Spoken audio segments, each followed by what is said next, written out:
Saudara, saya akan melanjutkan pembahasan mengenai Paulus di Areopagus.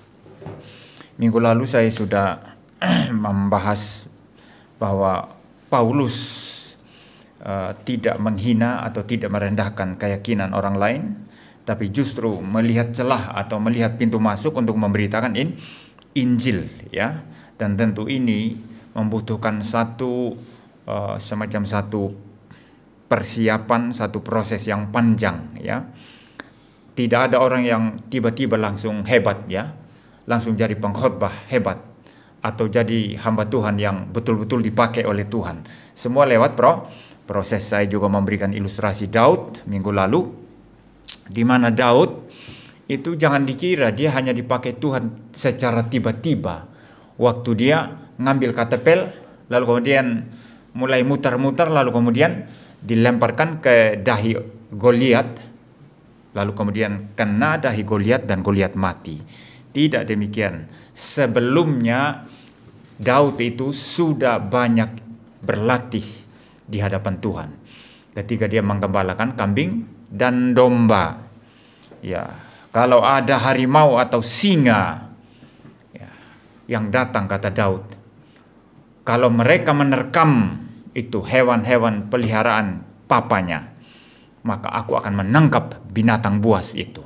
Aku akan membuka mulutnya dan mengambil kembali hewan yang diterkam itu. Ini berani sekali, saudara, ya. Ini orang yang berani. Dan tentu ketika Alkitab menulis itu, Daud tidak bohong. Tidak seperti umumnya manusia berdosa, ya. Sering ngapusi, sering meninggi-ninggikan sesuatu yang sebetulnya dia tidak pernah lakukan, ya.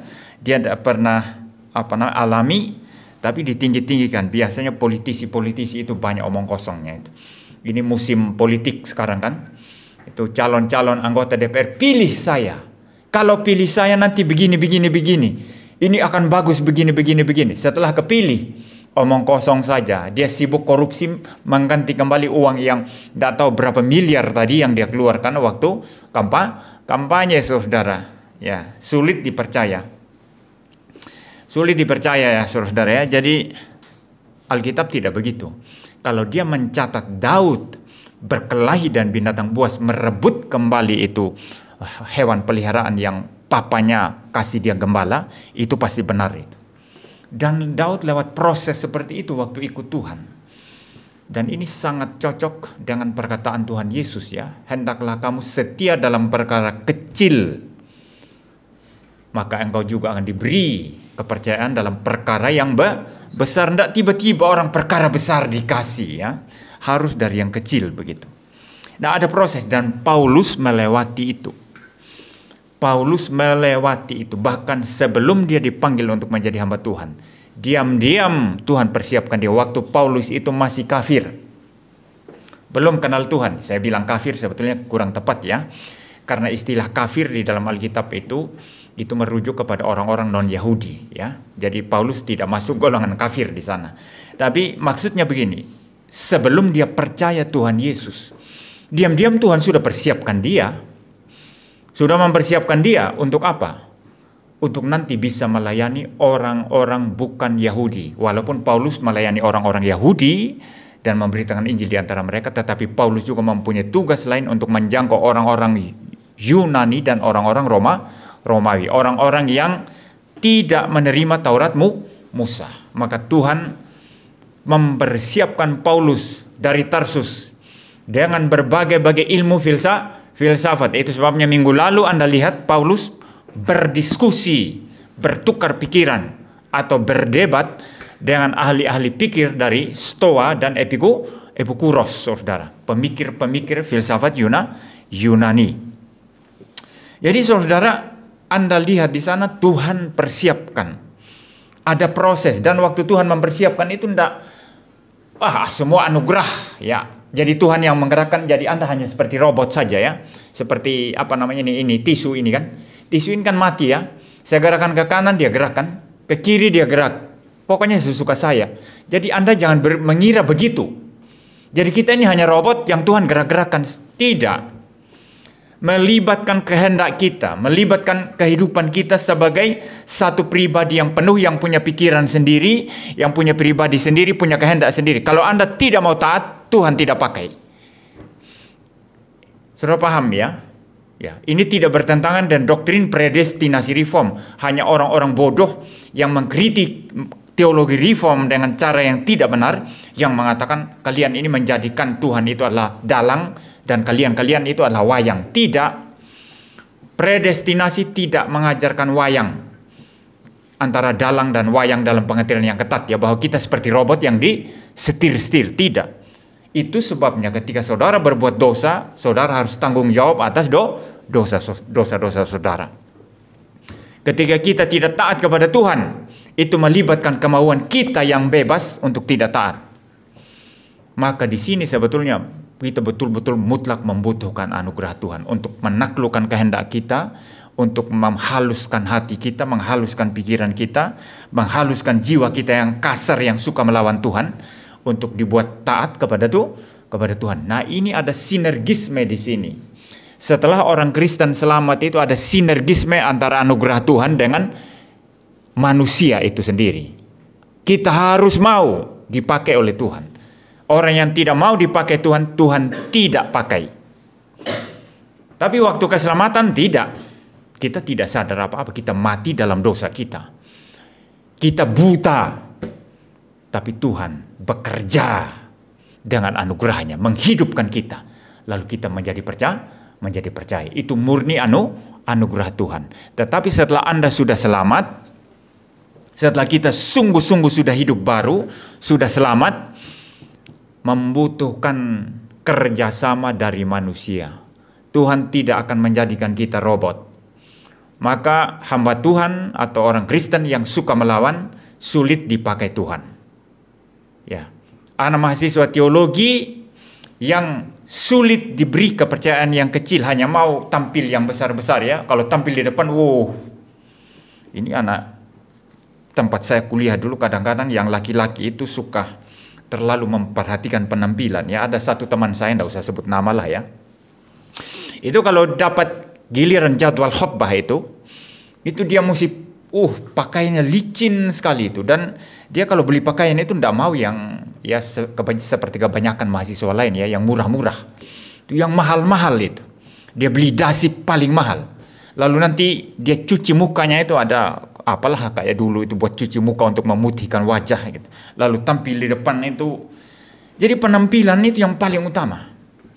Tapi saya mau tanya, apa mahasiswa ini dia sungguh-sungguh sepenuh hati waktu cuci piring apa enggak? Sama seperti waktu dia berdandan sungguh-sungguh waktu tampil untuk khotbah. Apakah waktu diberi kepercayaan cuci piring dia mengeluh atau tidak? Waktu suruh ngosek WC dia mengeluh atau tidak? Ya, dia mengeluh atau tidak, saudara? Ini penting sekali, saudara. Karena Tuhan itu menggunakan seseorang itu yang mau diberi kepercayaan. Walaupun kepercayaan itu mungkin bagi orang lain itu sesuatu yang sulit, sesuatu yang tidak populer. Yang paling populer untuk hamba Tuhan apa? Ya tampil khotbah di mimbar kan? Itu paling populer kan, apalagi kalau jemaatnya banyak atau bikin acara KKR atau seminar besar, banyak orang datang kan, tampil di depan kan. Itu mewah kan, itu wah kan.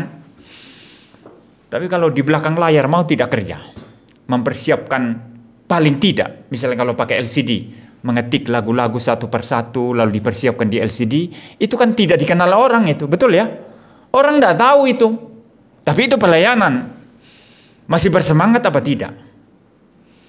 Nah, saudara-saudara, ketika kita sudah percaya, sudah lahir kembali, sudah hidup rohani, dibutuhkan kerjasama yang aktif dari kita. Aktif mau memuliakan Tuhan, aktif mau hidup suci, aktif mau betul-betul bertanggung jawab dalam kehidupan kita. Tidak boleh menjadi pasif. Maka saya katakan tadi, kemauan kita harus kuat. Saya mau melayani Tuhan dengan kemauan yang kuat. Ya, Anda berdoa pun kemauan kuat loh, saudara. Kalau kemauan lemah tidak bisa berdoa.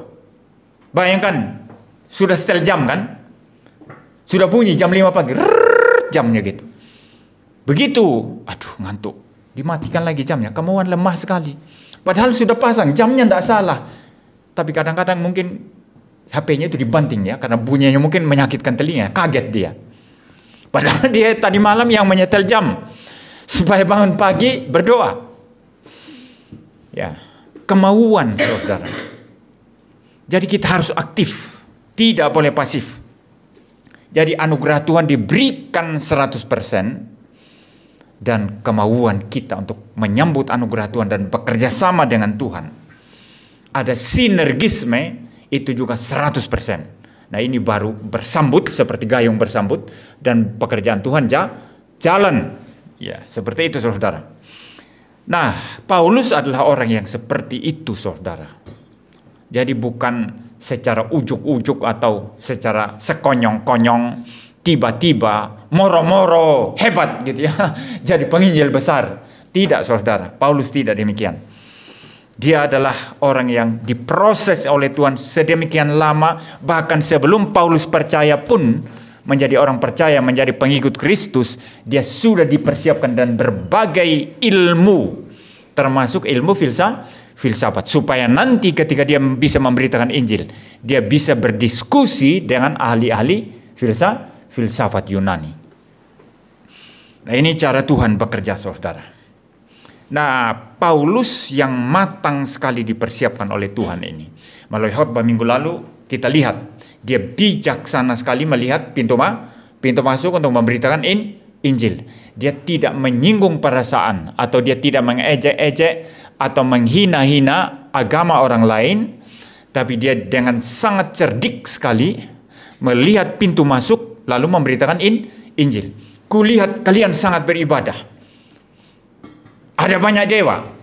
Dan salah satunya adalah dewa yang tidak dikenal. Nah, dewa yang kamu tidak kenal itulah yang saya bawa sekarang. Dia masuk dari sana, saudara. Ini membutuhkan bijaksana kepekaan tersendiri dalam pemberitaan Injil. Ya, saudara jangan datang memberitakan Injil langsung datang. Hei, kalau kau tidak percaya saudara, masuk neraka kamu. Itu orang sudah tidak mau dengar. Sudah komunikasi sudah kepotong kan? Ya. Kecuali Roh Kudus bekerja saat itu ya. Ya langsung orang itu bertobat ya. Tetapi kalau Roh Kudus tidak bekerja saudara, hubungan kita langsung kepotong dengan orang yang kita injili.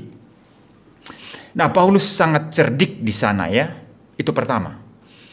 Kedua, Paulus sangat hatam dalam hal teologi. Bagaimana sifat dari Allah Kristen yang kita kenal melalui Tuhan Yesus Kristus yang sama sekali berbeda dengan dewa-dewa Yunani. Ya, kalau saudara membaca di dalam ayatnya yang ke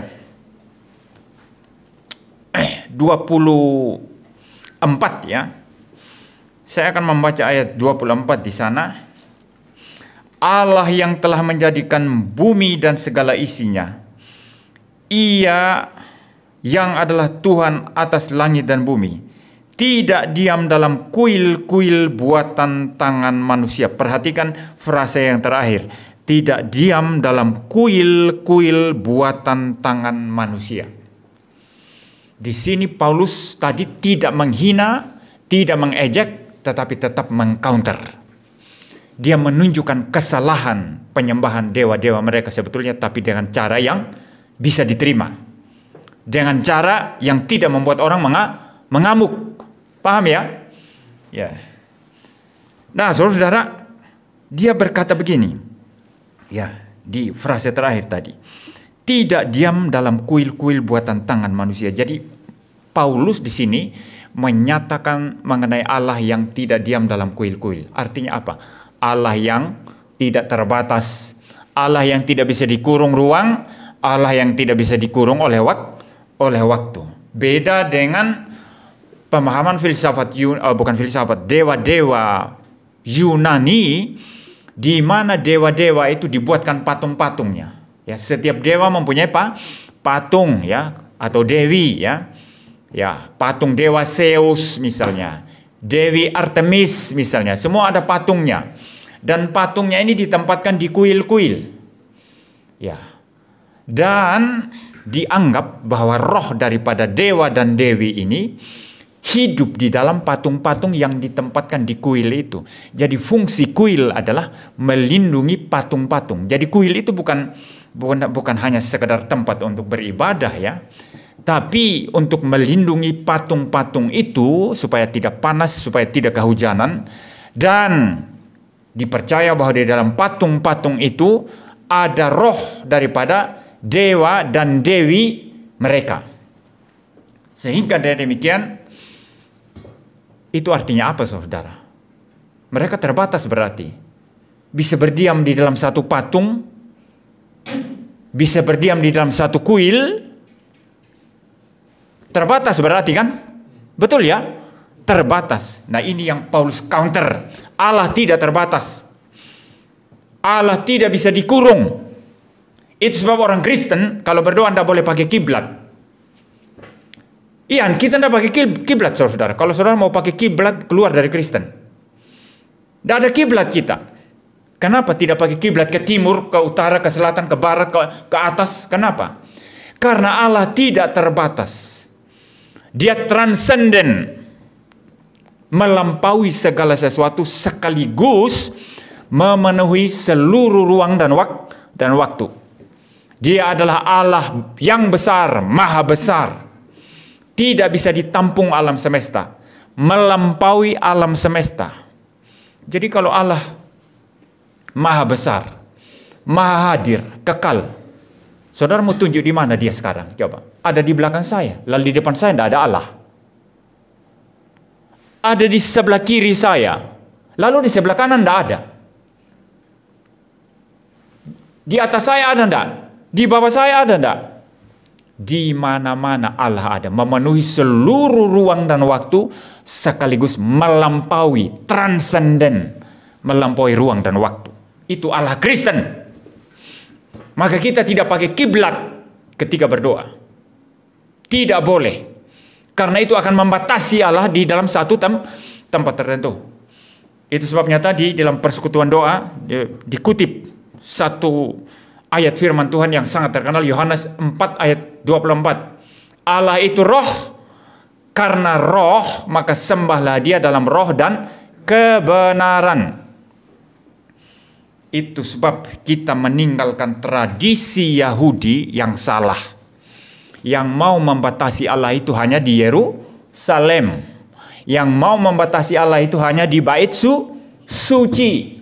Kalau begitu, tidak berbeda dengan bagaimana orang-orang Yunani atau Romawi memperlakukan dewa dan dewi mereka di dalam kuil yang terbatas dan di dalam patung-patung yang terbatas. Saudara lihat sesuatu pemikiran teologis dari Paulus yang begitu dalam. Dia tahu Allah itu tidak terbatas. Makanya dia bilang, jangan kamu kira Allah itu bisa dikurung di kuil lalu ada di patung-patung. Ya, sangat-sangat clear ya. Nah, sekaligus ini menyadarkan kita saudara. Pemberitaan Injil yang sejati itu bukan berbicara kesaksian-kesaksian turun surga neraka ya, kesaksian-kesaksian yang banyak palsunya juga ya. Tapi pemberitaan Injil yang sejati, selain menyadarkan orang-orang mereka butuh keselamatan, mereka adalah orang-orang yang rusak dalam dosa dan perlu diselamatkan oleh Tuhan Yesus, supaya mereka melihat dosa-dosa mereka, supaya bertobat, tetapi juga menyampaikan sifat-sifat Allah yang tidak terbatas, yang kudus, yang adil, yang menghukum orang berdosa, tetapi sekaligus juga Allah yang beranugerah, Allah yang baik, yang menyelamatkan kita. Jadi pemberitaan Injil yang sejati harus menyampaikan siapakah Allah, bukan menyampaikan siapakah saya yang berkhotbah. Ya. Jadi saudara, dari ayat 24 di sana kita tahu Paulus sebetulnya mengcounter dewa-dewi, kepercayaan akan dewa-dewi daripada orang-orang Yunani, tapi dengan cara yang tidak membuat mereka marah. Ya, saya membaca ulang ayat 24 ini ya. Allah yang telah menjadikan bumi dan segala isinya. Ia adalah Tuhan atas langit dan bumi. tidak diam dalam kuil-kuil buatan tangan manusia. Nah, saudara ingat apa ini kalau dikatakan tidak diam dalam kuil-kuil buatan tangan manusia? Saudara ingat mengenai doa Salomo, saudara. Ya, kalau Anda setia membaca Alkitab, akan mudah mengingat-ingat bagian mana Tuhan menyatakan firman-Nya mengenai kemahahadiran dan kebesaran daripada Tuhan Allah. Ya. 1 Raja-Raja pasal 8 ayat 27. Itu adalah doa Salomo, saudara. Ya, ketika dia mentahbiskan bait suci yang dia bangun, karena Daud tidak diizinkan oleh Tuhan untuk membangun bait suci. Dia terlalu banyak berlumuran darah tangannya karena dia selalu memimpin peperangan. Kalau Salomo bersih tangannya dari darah musuh, maka kemudian Tuhan mengizinkan Salomo untuk membangun bait suci. Dan ketika pentahbisan bait suci, Salomo berdoa, dan salah satu perkataan doanya adalah mengenai kebesaran Allah, ketidakterbatasan Allah, kemahahadiran Allah yang tidak mungkin dikurung oleh bait suci. Maka Salomo sudah bicara di sini sebetulnya jelas, tapi orang-orang Yahudi yang mengurung Allah hanya terbatas di Yerusalem. Jadi orang semua kalau mau menyembah harus datang ke Yerusalem, harus di bait Allah. Dan mereka memperlakukan bait suci dan Yerusalem secara ekstrim seperti itu, sulit menerima Injil Yesus Kristus yang mengatakan, pergilah, jadikanlah semua bangsa muridku, dan baptislah mereka dalam nama Bapa, Anak, dan Roh Kudus. Karena mereka terlalu eksklusif. Itu sebabnya di dalam perjanjian lama sebetulnya sudah ada di sini pernyataan kebenaran Tuhan. Jangan mengurung Allah di satu tempat. Kalau Tuhan mengizinkan seseorang seperti Salomo mendirikan bait suci, itu hanyalah sebagai tanda bahwa Tuhan hadir di situ. Hadir dalam pengertian dia hadir bersama umatnya dan memberkati mereka. Itu tidak berarti bahwa Tuhan tidak hadir di tempat lain. Saudara paham ya? Ya. Kalau saudara mendirikan gedung gereja misalnya, lalu kita berdoa, Tuhan kiranya berkenan selalu hadir di tempat ini, di tempat kami beribadah. Itu tidak berarti bahwa Tuhan hadir di situ lalu di tempat lain Tuhan tidak hadir. Dia maha hadir. Ya, ada yang berkata di neraka tidak ada Tuhan. Dia kira itu neraka bisa bakar Tuhan ya. Ini banyak konsep yang lucu-lucu, saudara. Ada orang berkata neraka di neraka itu tidak ada Tuhan katanya. Seolah-olah itu neraka bisa membuat Tuhan menderita, bisa membakar Tuhan. Neraka siapa yang menciptakan? Tuhan. Yang menguasai neraka siapa? Tuhan.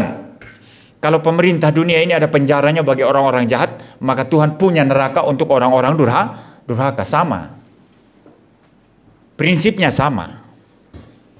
Ya. Penguasa penjara di Indonesia ini siapa? Pemerintah ya? Atau pemerintah tidak punya kuasa atas penjara? Penguasa penjara justru orang-orang narapidana. Kan lucu ya? Penguasa penjara adalah pemerintah, bukan orang yang dihukum di dalam. Tapi ada ajaran-ajaran kacau, saudara. Ya, kalau saya tidak salah juga seperti ajarkan Philip Mantova, bahwa yang menyiksa orang di neraka itu adalah setan katanya. Loh, berarti pemilik neraka adalah setan dong. Salah, saudara. Kita tidak pernah berbuat dosa kepada setan. Saudara paham? Kita tidak pernah bersalah kepada setan, dan setan tidak berhak menyiksa kita. Justru setan akan ikut disiksa bersama-sama orang durhaka. Siapa yang menghukum orang di neraka? Apakah setan? Bukan. Yang menghukum orang di neraka adalah pemilik dan pencipta neraka, yaitu siapa? Tuhan. Maka Tuhan hadir di neraka, hadir untuk menghukum, untuk menumpahkan murkanya kepada orang-orang durhaka dan kepada setan dan seluruh malaikat-malaikat yang memberontak kepada Tuhan. Ini keadilan Allah, ini kesucian Allah. Kita harus mengajarkan Allah yang melampaui segala sesuatu, yang berkuasa, saudara. Jangan mengajarkan Tuhan yang lemah.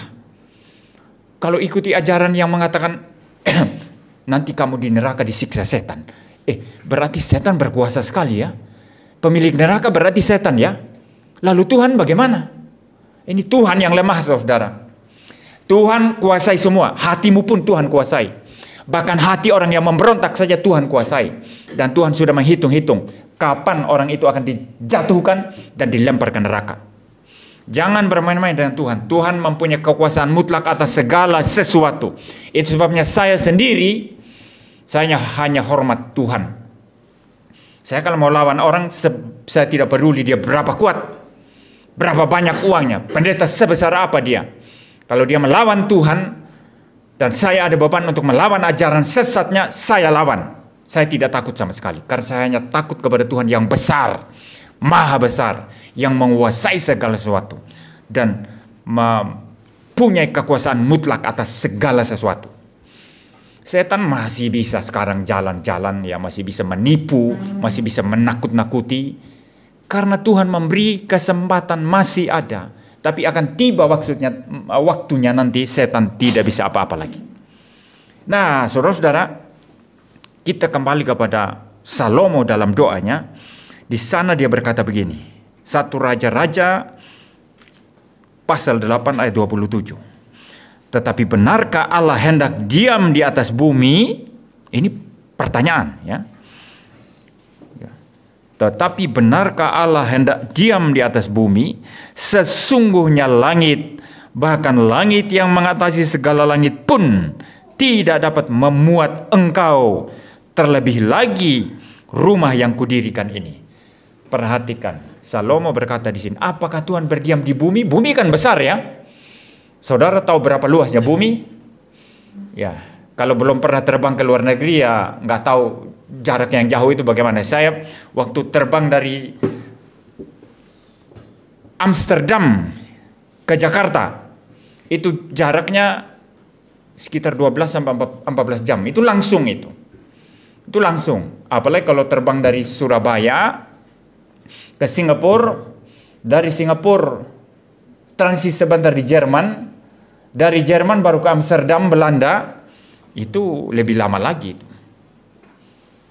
Itu padahal belum bulatan seluruh bumi, belum itu. Itu belum lewat Amerika, belum lewat apa segala macam, enggak kan? Ya. Jadi saudara, bumi sangat luas, tapi Salomo mengatakan apa? Apakah Tuhan hendak berdiam di bumi? Kenapa? Tuhan itu besar. Tuhan bahkan melampaui bumi. Masakan Tuhan berdiam di bumi? Ya. Lalu kemudian dikatakan lagi, sesungguhnya langit, bahkan langit yang mengatasi segala langit pun tidak dapat memuat engkau. Langit saja, bahkan langit di atas langit, tetap tidak bisa memuat Tuhan yang maha besar itu, yang tidak terbatas itu, yang kekal itu. Tidak ada satupun yang bisa memuat. Terlalu besar Tuhan, melampaui ciptaan, melampaui alam semesta, melampaui langit.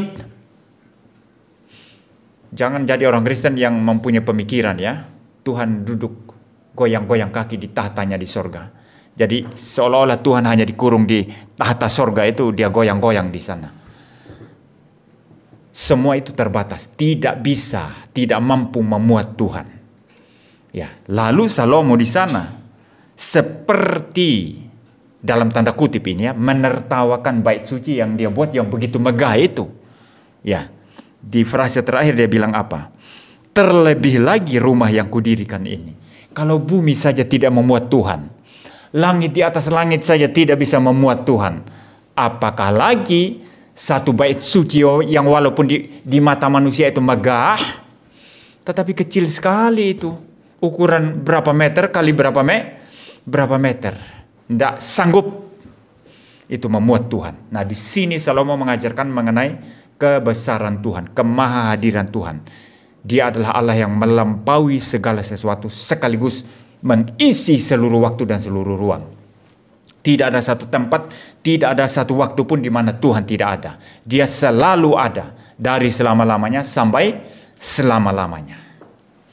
Kalau saudara membaca lagi di dalam Mazmur 139, saudara, ayat yang ke-7 dan seterusnya dikatakan di sana, kemana aku dapat pergi menjauhi rohmu? Kemana aku dapat lari dari hadapanmu?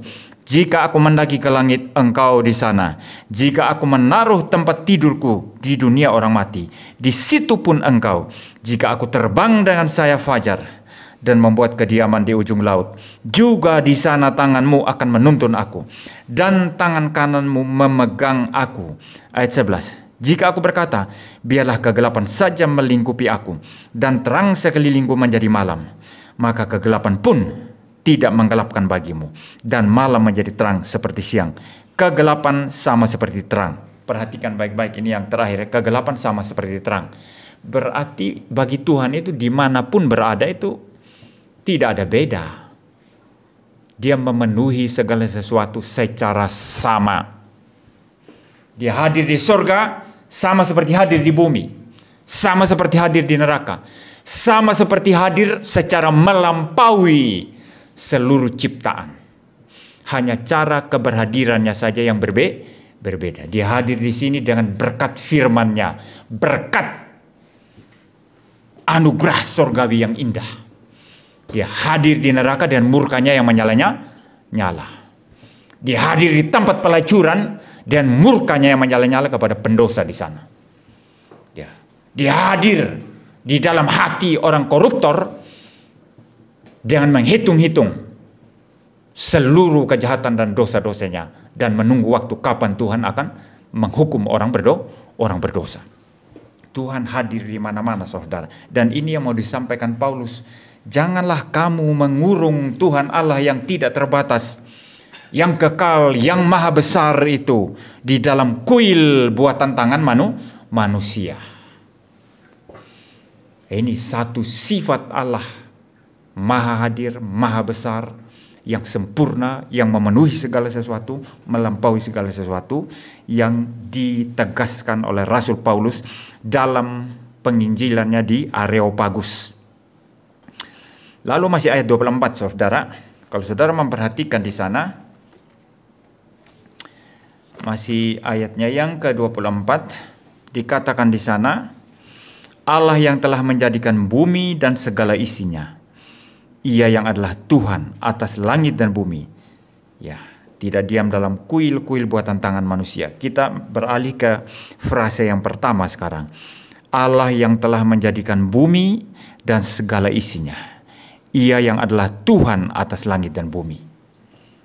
Yang menjadikan bumi dan segala isinya adalah Tuhan. Pencipta alam semesta ini adalah Tuhan. Dia menciptakan segala sesuatu. Jadi logikanya begini, kalau dia yang menciptakan segala sesuatu, berarti batu-batu untuk bangunan siapa yang mencipta? Tuhan. Kayu-kayu untuk menopang bangunan, untuk kerangka bangunan, siapa yang mencipta? Tuhan. Nah, lalu manusia mengambil batu-batu yang dicipta oleh Tuhan yang maha besar tadi, dibentuk jadi tembok, kemudian kayu-kayunya dihaluskan, dipotong-potong, dihaluskan, dirangkai jadi rangka bangunan, lalu dijadikan kuil. Lalu kuil itu dianggap sebagai tempat tinggalnya Tuhan yang menciptakan segala sesuatu tadi. Ini kebodohan apa enggak? Kebodohan yang amat bodoh ini. Saudara punya kebun pisang 1 hektar karena saudara pengusaha pisang, dan Anda menjual pisang-pisang saudara itu dengan armada pick up. Mobil pick up mungkin ada 5-6 armada. Setiap kali panen itu bergerilya ke pasar-pasar menjadi pemasok pisang-pisang.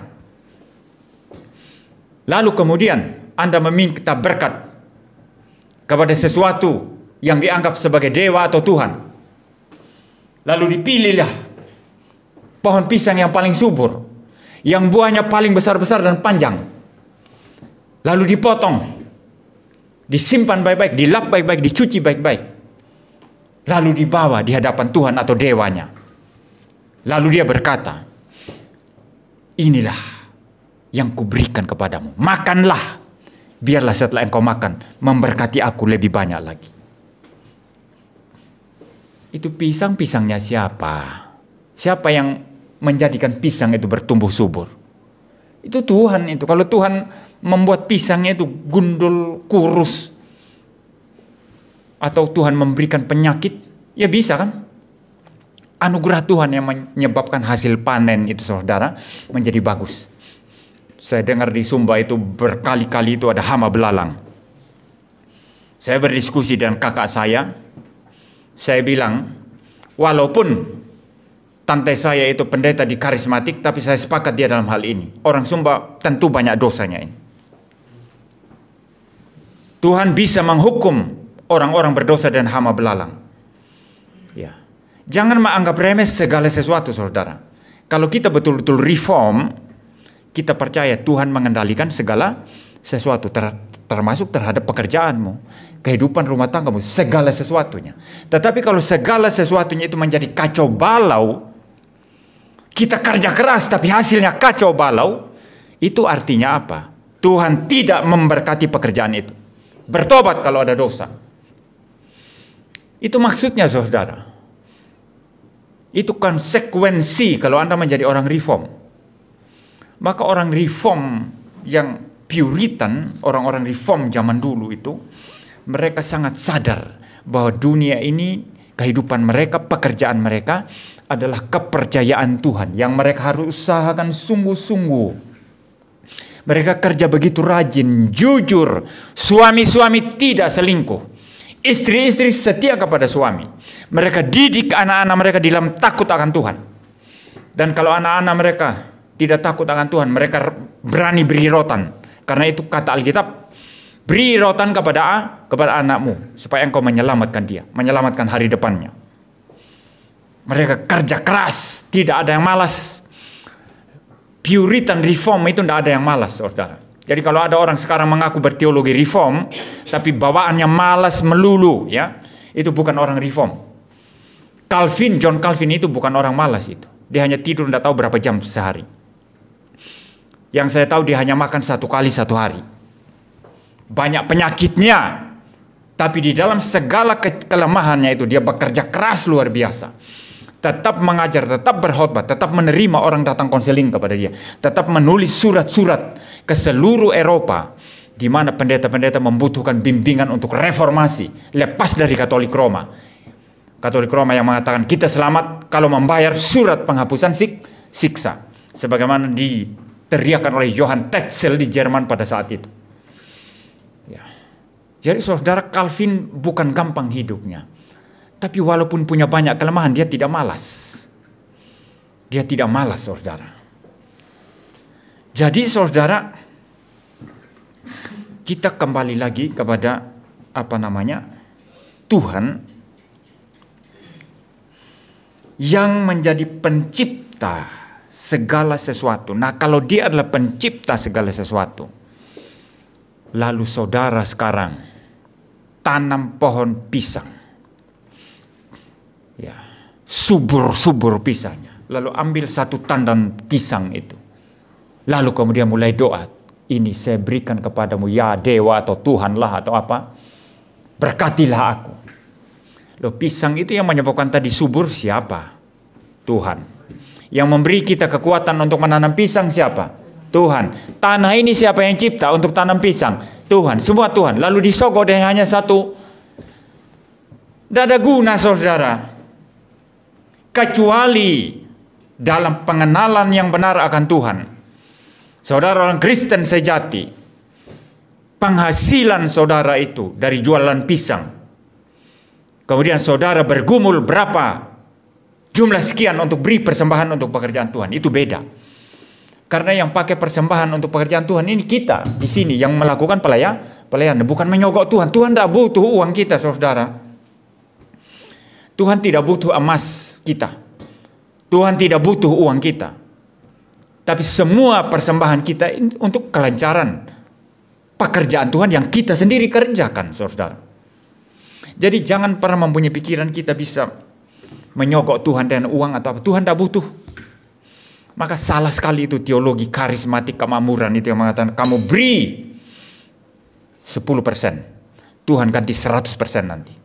Kamu beri 100%, Tuhan ganti 1000%. Itu ajaran setan, ajaran sesat itu, saudara. Itu bukan ajaran firman Tuhan.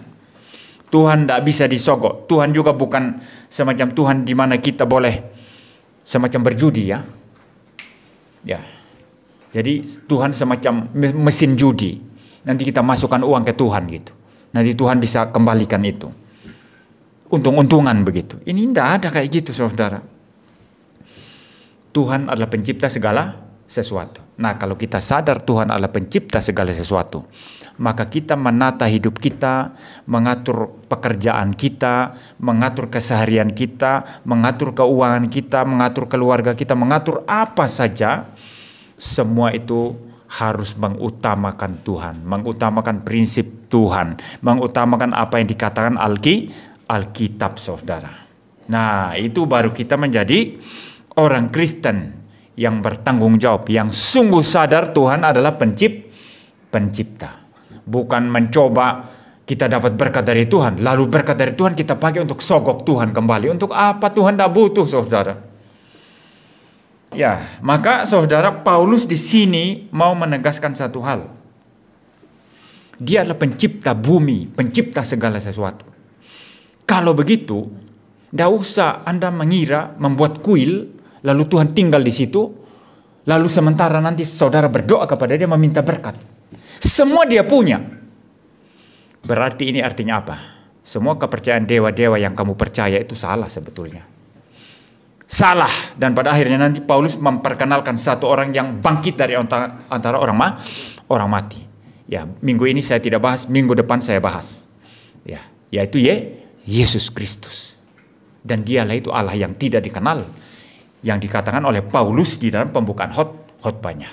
Sekaligus Allah yang sejati, beda dengan dewa-dewa yang bisa tinggal di kuil-kuil, yang bisa tinggal di patung-patung, saudara.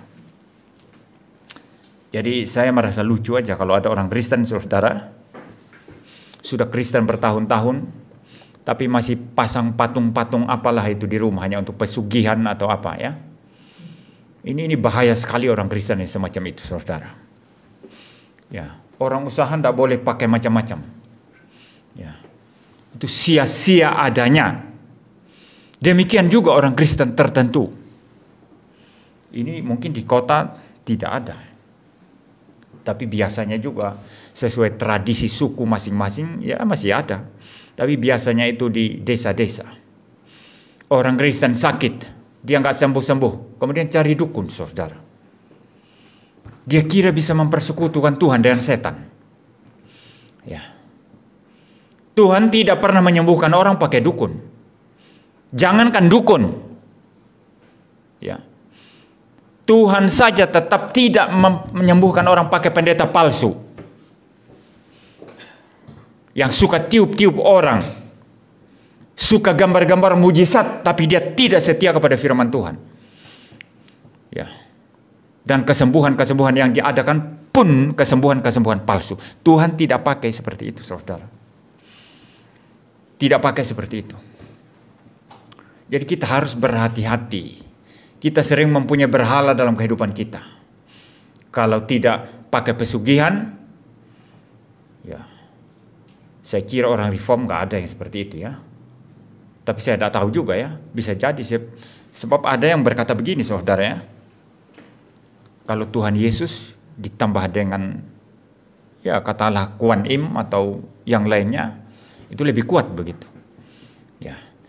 Atau saya doa, panggil pendeta doa, tapi saya juga harus rumah saya ditata menurut Hong Shui dan Feng Shui. Ya. Karena ada aliran Qi atau Qi di bawah ini di tanah yang harus kita tidak boleh lawan.